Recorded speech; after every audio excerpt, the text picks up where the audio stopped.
Serbisyo Caravan ang ibinida ng mga kapulisan ng 3rd Platoon 401st Maneuver Company ng Regional Mobile Force Battalion sa mga residente ng Barangay Kalumpang, Quezon, Palawan. Yan ang balitang hatid ni Patrolwoman Dara Falogme. Naghandog ng serbisyo karaban ang mga kapulisan ng 3rd Platoon 41st B Maneuver Company RMFB sa ilalim ng pamumuno ni Police Captain Marvin L. Estigoy, Officer in Charge sa Barangay Kalumpang, Quezon, Palawan.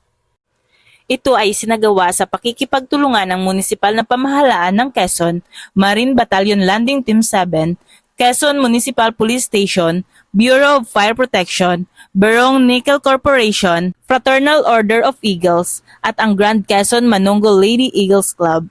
Ang Barangay Serbisyo Caravan ay nagbigay ng mga libreng serbisyo tulad ng gupit at tuli sa mga residente ng nasabing barangay.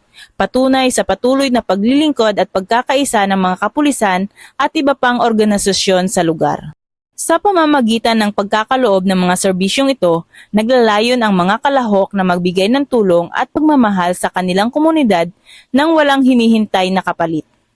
Ang aktibidad na ito ay nagpapakita ng diwa ng bayanihan at pagkakaisa na nagpapatibay sa mga ugnayan sa kanilang nasasakupan at nagpapalakas sa kanilang samahan bilang isang komunidad.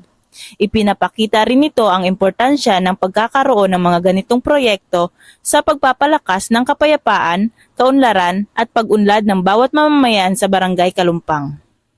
Mula dito sa Calapan City, Oriental, Mindoro, ako ang inyong PNN correspondent, Patrolwoman Dara Falogme, alagad ng batas, tagataguyod ng balitang pulis.